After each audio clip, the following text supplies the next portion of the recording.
Hello दोस्तों, स्वागत है आपका मेरे YouTube channel pregnancy and child care TV में। और मैं हूं आपके साथ श्रुति। आज के इस वीडियो में मैं आपके साथ बात करने वाली हूं कि अगर आपकी डिलीवरी ठंडियों के मौसम में होने वाली है, यानी कि दिसंबर, जनवरी या फरवरी में होने वाली है, तो किन बातों का आपको खास ख्याल रखना है। क्या ऐसी गलतियां हैं जो एक गर्भवती महिला को इस समय पर बिल्कुल भी नहीं करनी है, खासतौर से ठंडियों में। इसके साथ ही मैं कुछ टिप्स आपको दूंगी जिससे कि आपको नॉर्मल डिलीवरी में काफी ज्यादा मदद मिलेगी। तो आप इस वीडियो को लास्ट तक जरूर देखिएगा। इसको इसके बिल्कुल भी नहीं आपको करना है, आपको इसका एक एक पॉइंट ध्यान से सुनना है। इस वीडियो को आपको ध्यान से समझना है। इसको देखने के बाद आपके मन में जो भी सवाल आते हैं आप मुझे कमेंट बॉक्स में कमेंट करके पूछ सकते हैं। इसके साथ ही आप इंस्टाग्राम पे मुझे फॉलो कर सकते हैं, वहां पर आपके मन में जो भी सवाल है आप मुझसे पूछ सकते हैं, मैं आपका जवाब जरूर दूंगी। तो दोस्तों चलिए वीडियो को स्टार्ट करते हैं। तो मैं बात कर रही थी कि अगर आपकी डिलीवरी दिसंबर, जनवरी या फरवरी में ठंडियों में होने वाली है, तो देखिए आपको क्या गलतियां नहीं करनी है। सबसे पहली चीज जो होती है, देखिए जब हमारा डिलीवरी का समय नजदीक आने लगता है ना, 8वां या 9वां महीना जैसे ही आपका लगता है, तो उससे सबसे बड़ी प्रॉब्लम जो एक महिला को हो सकती है वो होती है वाइट डिस्चार्ज की प्रॉब्लम।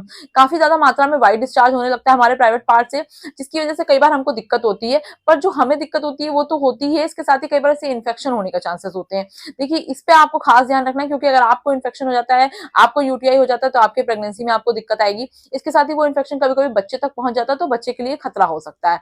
इसलिए मैं व्हाइट डिस्चार्ज पर ऑलरेडी एक डिटेल वीडियो शेयर कर चुकी हूँ। आप उस वीडियो को मेरे चैनल पर जाके जरूर चेक करिए। ये बहुत ही इंपॉर्टेंट टॉपिक है, आपको इसको बिल्कुल इग्नोर नहीं करना है। तो यहाँ पर मैं आपको संक्षिप्त में बता देती हूँ कि व्हाइट डिस्चार्ज की समस्या देखिए अगर आपको है, तो आपको अपनी साफ सफाई का ध्यान देना है, आपको अपनी हाइजीन का ध्यान देना है।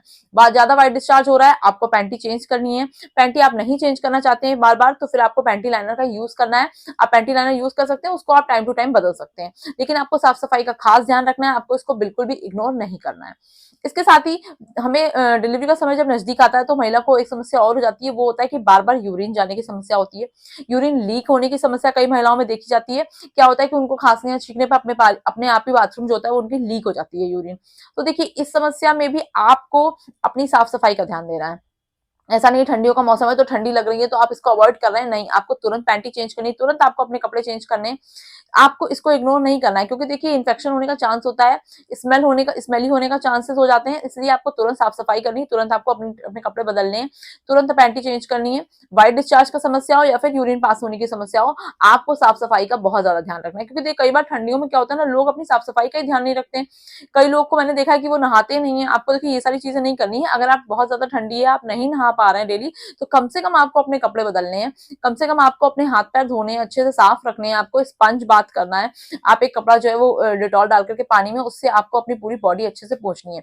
ये उन लोगों के लिए भी है जिनकी डिलीवरी हो चुकी है, क्योंकि कई बार डिलीवरी होने के बाद ज्यादा बार बार नहाना हमारे यहाँ अलाउ नहीं होता, और देखिए उससे सर्दी लगने का चांस होता है माँ को भी और बच्चे को भी। तो ये स्पंज बात जो होती है ना, उस समय आपके लिए बहुत ज्यादा हेल्प करेगी। आपको एक कपड़े को अच्छे से पानी में, गर्म पानी में डिटॉल डाल करके उसको भिगो करके फिर आप उससे अपनी पूरी बॉडी को अच्छे से आपको पोंछना है। आपको अच्छे से अपनी बॉडी रब करनी है। स्पंज बात आपको जरूर करना है। पूरे कपड़े आपको बदलने हैं। आपको ऐसा नहीं कि ठंड लग रही है आप ठिठुर रहे हैं बैठ करके, तो देखिए आपको गंदगी नहीं करनी है। आपको अपना हैंड वॉश खाने से पहले जरूर करना है। जब भी आप खाना खाने जा रहे हैं, खाना खाने के बाद दोनों बार आपको अच्छे से अपने हैंड जो है वो वॉश करने, कितनी भी ठंडी हो, इतना तो देखिए आपको करना ही है। इसके साथ ही अगर देखिए कई बार क्या होता है, बार बार बाथरूम जाने की समस्या से क्या होता है कि हमारा जो होता है ना, वो प्राइवेट पार्ट स्मेली भी हो जाता है। तो देखिए उसके लिए आपको क्या करना है, आपको गर्म पानी से या नॉर्मल पानी से 3-4 बार दिन में आपको जो अपना प्राइवेट पार्ट वॉश करना है, अपनी वजाइना को वॉश करना है। क्योंकि देखिए इन्फेक्शन हो सकता है, आपको बच्चे को इन्फेक्शन हो सकता है, तो बहुत ज्यादा फिर डेंजरस सिचुएशन बन जाती है। इसलिए साफ सफाई की जो बेसिक चीजें होती है उतना तो देखिए आपको ध्यान रखना ही है।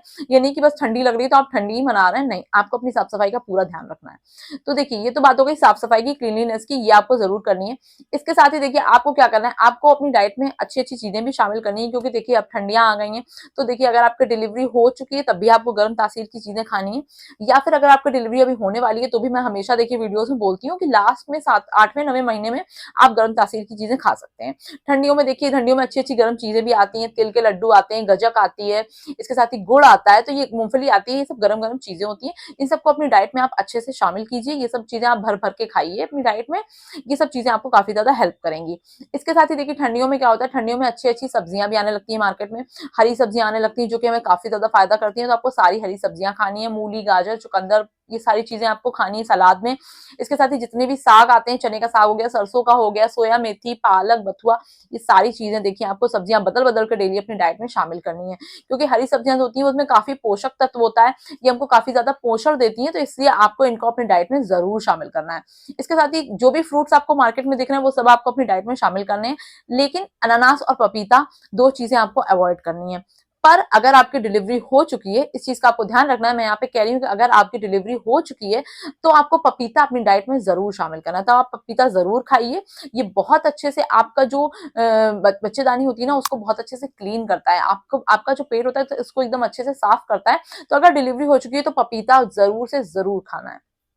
इसके साथ ही देखिए ठंडियों के मौसम में आप धूप भी आपको अच्छी खासी मिलती है, तो आपको धूप भी लेनी है, धूप में अच्छा लगता है, धूप में बैठने पर अच्छा लगता है। और धूप में देखिए विटामिन डी सबसे ज्यादा मात्रा में होता है, आप कितना भी सप्लीमेंट ऊपर से कितनी भी आप दवाइयां खा रहे हैं, पर जो धूप से पोषण मिलता है ना वो आपको जरूर लेना है। सुबह का टाइम आपको आधे घंटे धूप में बैठना है, आपकी बालकनी में, छज्जे पर, जहां पर भी धूप आती है वहां पर आप बैठ जाइए आराम से। आप चटाई पे बैठ सकते हैं, आप चेयर पे बैठ सकते हैं, जैसे भी आपको आराम मिलता है, और आपको अच्छी धूप लेनी है। आपकी डिलीवरी हो चुकी है तो भी आपको धूप लेनी है, प्लस आपको बच्चे को भी थोड़ी देर धूप में जरूर लेटाना है। बच्चों के लिए भी विटामिन डी बहुत जरूरी होता है, और जो छोटे बच्चे होते हैं ना उनमें विटामिन डी की कमी बहुत ज्यादा होने के चांसेस होते हैं, इसलिए आपको बच्चे को भी थोड़ी देर धूप में जरूर लेटाना है। बच्चे को आप कवर कर सकते हैं, डायरेक्ट धूप उसके फेस पे ना लगे इस तरीके से आप बच्चे को लेटाइए, आप बच्चे को किसी चीज से कवर करके लेटा सकते हैं। इसके बाद देखिए आपको अगली चीज जो आपको ध्यान में रखनी है वो ये है कि आपको पानी देखिए पीते रहना है। अब ये नहीं कि ठंडियां आ गई हैं तो आप पानी नहीं पी रहे हैं, आपने पानी अवॉइड कर दिया, अब आप सोच रहे हैं कि ठंडी में कौन पानी पीता है, ऐसा नहीं है। पानी पर्याप्त मात्रा में पीना है आपको, आपकी डिलीवरी हो चुकी है तब भी और आपकी डिलीवरी होने वाली है तब भी, दोनों ही सिचुएशन में आपको पानी पीते रहना पर्याप्त मात्रा में। क्योंकि देखिए आप पानी को गर्म करके गुनगुना करके पी सकते हैं, अगर आपको ठंडा पानी पीने का मन नहीं करता है आप पानी को, और जब आपकी डिलीवरी हो चुकी है ना उसके बाद तो आपके लिए गुनगुना पानी पीना बहुत ही अच्छा है। और अगर डिलीवरी होने वाली है तो भी बेस्ट है, क्योंकि ये आपकी नॉर्मल डिलीवरी में बहुत ज्यादा मदद करेगा। तो दोनों ही चीजें आपके लिए बेस्ट हो जाएंगी। आप पानी को हल्का सा गर्म या गुनगुना कर सकती हैं और उसके बाद आप पानी को पी सकती हैं। अगर आपकी डिलीवरी हो चुकी है तो आप अजवाइन या जीरे का पानी पीजिए, क्योंकि ये क्या होता है, ये माँ का जो दूध होता है उसको बढ़ाने में मदद करता है, अच्छा खासा ब्रेस्ट मिल्क सप्लाई आता है, तो आप अपने बच्चे को भी आराम से फीड करा सकती हैं। पानी जरूर पीना है, पानी की थैली में पानी की कमी नहीं होनी चाहिए, आपकी बॉडी में पानी की कमी नहीं होनी चाहिए किसी भी तरीके से। इसके साथ ही पानी जो होता है ना वो हमको अच्छी मात्रा में हाइड्रेशन देता है, हमारे जो मूड स्विंग्स होते हैं उनको भी बैलेंस रखता है, तो आपको 10 से 12 गिलास दिन भर में पानी पीना ही है। और अगर आपकी डिलीवरी हो चुकी है तो आप अच्छी मात्रा में पानी पिएंगी तो देखिए आप अपने बच्चे को अच्छी तरीके से ब्रेस्ट फीड भी करा पाएंगे। इसके साथ ही अगली चीज देखिए जो आपको ध्यान रखनी है वो ये होती है कि इस समय क्या होता है ना कि ठंडी लगने का चांस बहुत ज्यादा होता है, क्योंकि सर्दियां आ रही हैं तो एकदम से ठंडी लगने का चांस होता है। आपकी डिलीवरी होने वाली है तब भी आपको इससे बचना है, और आपकी डिलीवरी हो गई है तो आपको इससे और ज्यादा बचना है, और अपने बच्चे को भी बहुत ज्यादा प्रोटेक्ट करना है।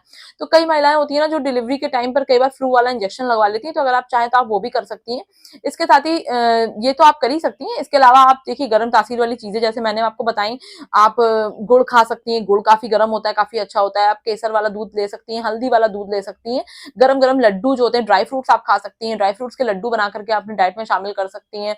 इसके अलावा तिल के जो लड्डू होते हैं, मेवे के जो कई मम्मियां लोग बनाती हैं कई तरीके से, वो सारे जो लड्डू होते हैं उनको अपने डाइट में शामिल करिए, उससे आपके शरीर में अच्छी खासी गर्मी रहती है। और देखिए धूप वगैरह जो मैंने आपको बताया वो तो आपको लेना ही, तो आपको हर तरीके से अपनी बॉडी को अंदर से गर्म रखना है ताकि आपको ठंडी ना लगे। और अगर आपकी डिलीवरी हो चुकी है तो आपको ध्यान रखना है, आपको स्वेटर शॉल अच्छे से अपनी बॉडी कवर रखनी है, आपको सॉक्स पहनने हैं, आपको अपना सर भी कवर करना है। देखिए किसी भी तरीके से जो माँ है जिसकी डिलीवरी हो चुकी है उसको ठंड नहीं लगनी चाहिए, नहीं तो फिर बाद में जाके ये बॉडी पेन्स जो होते हैं ना आपके ये हमेशा होते रहते हैं, ये किसी भी दवा से कभी भी ठीक नहीं हो पाते हैं। तो अगर आपकी डिलीवरी हो गई है तो आपको अपना खास ख्याल रखना है और अपने बच्चे का भी आपको ख्याल रखना है।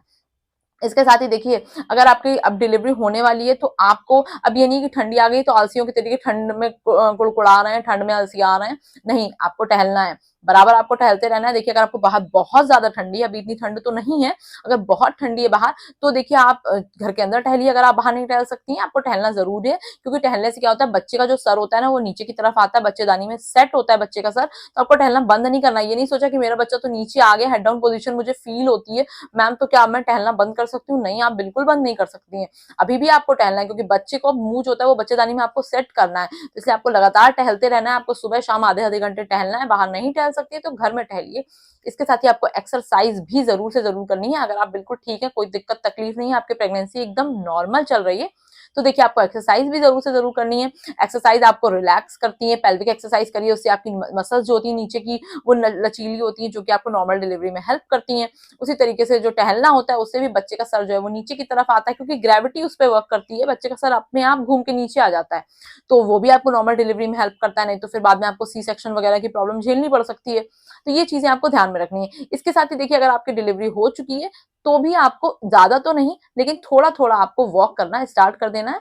अगर आपकी डिलीवरी को 15-20 दिन हो चुके हैं तो आप थोड़ा थोड़ा अपने रूम में ही 10-5 कदम आपको चलना है। देखिए चलना बहुत जरूरी होता है, क्योंकि उससे बॉडी में ब्लड सर्कुलेशन अच्छा होता है, ब्लड सप्लाई आपकी बॉडी में बढ़ने लग जाता है। तो आपको टहलना भी है, आपको एक्सरसाइज भी करना है। ये आपकी डिलीवरी में हेल्प करेगा। डिलीवरी हो चुकी है आपकी, तभी आप एक्सरसाइज बिल्कुल मत करिए, पर आप थोड़ा थोड़ा वॉक करना शुरू कर सकती हैं। इसके साथ ही देखिए, अगली चीज जो आपको ध्यान में रखनी है वो ये है कि देखिए, अब आप कोई भी महिला जो घर का काम करती है, अगर जैसे झाड़ू पोछा बर्तन वगैरह जो भी काम आप करती हैं जो घर के होते हैं, वो आप कोशिश करिए कि आप अगर किसी से करवा सकती हैं, कोई हेल्प आप लगा सकती हैं तो लगा लीजिए। क्योंकि देखिए उसमें जो पानी वाले काम होते हैं ना, अगर आप पानी में हाथ डालेंगी, ठंडे पानी में काम करेंगी, तो आपको देखिए जुकाम होने का, आपको सर्दी होने का चांस ज्यादा होता है, फीवर आने का चांस ज्यादा हो सकता है। तो उसके लिए आप हेल्प लगा सकती हैं अगर आप चाहें तो। और नहीं तो एक्सरसाइज और ये टहलना, ये तो देखिए आपको खुद ही करना पड़ेगा, तभी आपकी बॉडी पर ये असर करेगा। इसके साथ ही देखिए, अगली चीज जो होती है, कोई महिला प्रेग्नेंट हो या ना हो, ये सबके लिए है। अगर आपकी डिलीवरी हो गई है तो भी आपके लिए। देखिए आपको अपनी स्किन का बहुत ज्यादा ध्यान रखना है। महिलाओं को अपनी स्किन की बहुत ज्यादा केयर करनी चाहिए। स्किन केयर के लिए देखिए, इस समय क्या होता है, ड्राइनेस होती है, तो आपको बहुत ज्यादा जो ठंडी हवा होती है ना, उसके कांटेक्ट में बहुत ज्यादा नहीं आना है। अगर आना है तो आपकी बॉडी जो है वो कवर होनी चाहिए। आपने फुल कपड़े पहने हो तब आपको अगर ठंडी हवा चली तो आपको हमेशा फुल कपड़े पहनने हैं, क्योंकि उससे रूखापन आता है हमारी बॉडी में, तो वो हमें नहीं आने देना है। उसके साथ ही आपको अपनी स्किन मॉइस्चराइज जरूर करनी है। जरूर आप लगाइए, लोशन लगाइए, क्रीम लगाइए, भर भर के लगाइए। अगर आप लोशन नहीं लगाना चाहती हैं तो फिर आप ऑयल यूज करिए। आपका नारियल का तेल हो गया, बादाम का तेल हो गया, ये अच्छा खासा मॉइस्चराइजर, ये भी बहुत अच्छे से आपकी स्किन को मॉइस्चराइज करता है। तो खूब अच्छे से आप तेल को अप्लाई करिए, खूब अच्छे से उसको रगड़िए। ये बहुत जरूरी चीज है। नहाने के बाद जरूर मॉइस्चराइजर लगाना है। देखिए आप प्रेग्नेंट हैं तो आपको अपने पेट पर अच्छी खासी ऑयल से मसाज करनी है। स्ट्रेच मार्क्स से आप बच सकती हैं। इस तरीके से मैं आपको बार बार ये चीज बता रही हूँ, स्ट्रेच मार्क्स से आप बच सकती हैं अगर आपने बहुत अच्छा मॉइस्चराइजेशन किया है अपनी बॉडी पे। थोड़ा भी आपने लापरवाही नहीं करी है। दोनों टाइम अगर आप मॉइस्चर कर रही है अपनी बॉडी को, तो आप स्ट्रेच मार्क से बच सकती हैं। इसके साथ ही अगली चीज जो है, देखिए वो आपको अपने बालों का भी ध्यान रखना है, क्योंकि बाल भी रूखे रूखे से हो जाते हैं, तो बालों में भी अच्छे से ऑयल लगा के रखिए। डिलीवरी हो चुकी है तो बालों में खूब ऑयल लगाइए, खूब मालिश करवाइए अपनी, क्योंकि देखिए इस समय क्या होता है, हेयर फॉल के चांस होते हैं। तो इस समय आपको अपनी प्रॉपर केयर करनी है। डिलीवरी होने वाली है तो भी अपने बालों में खूब ऑयल लगाइए, बालों में रूखापन वगैरह इन सब चीजों से बचने के लिए कंडीशनर वगैरह जो भी चीजें जो भी आप कर सकती हैं। देखिए ये एक महिला को अपनी स्किन और अपना हेयर केयर, ये जो होता है ना, लिप बाम वगैरह खूब लगाइए। इससे तो देखिए आपको अपने आप को, ये इसको तो केयर हमें अपनी इतनी करनी ही चाहिए। तो ये जो स्किन केयर और जो हेयर केयर मैंने रूटीन बताया ना, ये तो हर महिला का होना चाहिए। डिलीवरी होने वाली है, हो चुकी है, या जिस भी जैसी भी हैं आप, आपको इन चीजों का तो खास ख्याल रखना है। इसके साथ ही लास्ट में मैं कहना चाहूंगी, जो मैं अपने हर वीडियो में कहती हूँ, आपको, आप किसी भी, आपकी डिलीवरी हो चुकी हो, होने वाली हो, कोई सा भी आपका महीना चल रहा हो, स्ट्रेस बिल्कुल नहीं लेना। मैं बार बार कहती हूँ आपको स्ट्रेस नहीं लेना। मैं हाथ जोड़ जोड़ के तक आप लोगों से कह चुकी हूँ, क्योंकि यूट्यूब फैमिली मेरा परिवार है। इसमें जितनी भी महिलाएं मुझसे जुड़ रही हैं, सब मेरी फैमिली है। मैं सबकी केयर करती हूँ। मैं आप सबसे टच में रहना चाहती हूँ। मैं सबके मैसेजेस का रिप्लाई करती हूँ, इसीलिए क्योंकि मैं सबसे बात करना चाहती हूँ। आप सब मेरा परिवार है, आपको प्लीज परेशान नहीं होना है। कोई बात आपको परेशान कर रही है ना, तो प्लीज आप उसको अवॉइड करने की कोशिश कीजिए। मुझे कमेंट में लोगों ने बोला भी कि अपने ही लोग जो होते हैं ना, वो हमें स्ट्रेस देते हैं। तो देखिए वो कैसे अपने हैं जो आपको स्ट्रेस दे रहे हैं, वो कैसे आपके अपने हुए जो इस सिचुएशन में भी आपकी केयर नहीं कर पा रहे हैं, ये नहीं समझ रहे हैं कि आप गर्भवती हैं या फिर आपका बच्चा अभी हुआ, अभी छोटा सा बच्चा है, आपका शरीर कितना कमजोर है। इस समय तो आपको बहुत ज्यादा केयर की जरूरत है। अपने वही हैं जो इस समय आपका खास ख्याल रखें। अपने में और अपने संग रहने वाले लोगों में देखिए आपको अंतर करना होगा। उन लोगों से कृपया करके दूर रहिए, उनकी बातों को मन पे मत लगाइए, रोइए नहीं। ऐसा नहीं है जब वो अपने ही नहीं है, वो कुछ भी बोल रहे हैं तो आप उसकी बातों पर रो रहे हैं बैठ के, आपको बुरा लग रहा है, परेशान हो रहे हैं, बिल्कुल मत करिए। मैं खुद ये चीजें कर चुकी हूँ, मेरा खुद का पर्सनल एक्सपीरियंस है इस पे, इसीलिए मैं आज आपके साथ ये चीज कहना चाहती हूँ। बिल्कुल मत दिल पे लगाइए इन बातों को। कुछ लोग बस कहने के लिए अपने होते हैं, वो सच में कभी अपने होते ही नहीं है। तो प्लीज आप स्ट्रेस बिल्कुल मत लीजिए। अच्छी डाइट लीजिए, मार्केट में अच्छी अच्छी सब्जियां, अच्छे अच्छे फल आ गए, ठंडियों में अच्छी अच्छी चीजें आती हैं, वो सारी अच्छी अच्छी चीजें आपको खानी है। अब ये नहीं कि बहुत से लोग होते हैं कि प्रेग्नेंट हो गए तो सोचते हैं कि अब तो फ्रूट केविंग के नाम पे मैं कुछ भी खा सकती हूँ, बाहर का कुछ भी खा सकती हूँ। जी नहीं, आपको अपनी डाइट हमेशा हेल्दी ही रखनी है, अच्छी अच्छी चीजें ही आपको खानी है। डिलीवरी हो चुकी है तो बहुत ज्यादा अपनी डाइट पे ध्यान देना है। किसी भी तरीके से गैस नहीं होनी चाहिए, कॉन्स्टिपेशन नहीं होना चाहिए, नहीं तो बहुत ज्यादा समस्या हो जाती है। तो इस बार आपको डिलीवरी के बाद आपको काफी अपने डाइट को कंट्रोल में रखना है। बहुत ही अच्छी अच्छी चीजें अपनी डाइट में खाइए, गरम गरम चीजें खाइए, लड्डू खाइए आप अच्छे अच्छे, अलसी वगैरह के गोंद के लड्डू जो मम्मी लोग बनाती हैं, उससे आपको कभी भी कमर में दर्द, पैर में दर्द फ्यूचर में नहीं होगा।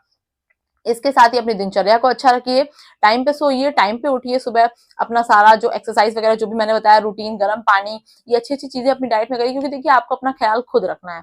तो अपनी बॉडी का, अपनी स्किन का, अपने हेयर का, हर चीज का आप ख्याल रखिए और एकदम मस्त रहिए और खुश रहिए। कोई भी आपके मन में समस्या है, कोई भी आपके मन में तनाव है, आप मेरे साथ शेयर कर सकती हैं। मैं जरूर आपका तनाव दूर करने की कोशिश करूंगी, क्योंकि मुझे बिल्कुल भी नहीं अच्छा लगेगा कि कोई भी मेरी यूट्यूब फैमिली में से कोई भी महिला जो है वो तनाव में है। मैं चाहती हूँ सबकी डिलीवरी नॉर्मल हो और सारी माएं और बच्चे एकदम स्वस्थ रहें और मस्त रहें। तो दोस्तों आज के वीडियो में बस इतना ही। आई होप आपको ये वीडियो अच्छा लगा होगा। प्लीज अगर आपको ये वीडियो अच्छा लगा तो मेरे वीडियो को लाइक कीजिए, मुझे बताइए आपको मेरे वीडियोस कैसे लग रहे हैं, मुझे बहुत अच्छा लगेगा। तो मिलते हैं नेक्स्ट वीडियो में। Thank you for watching.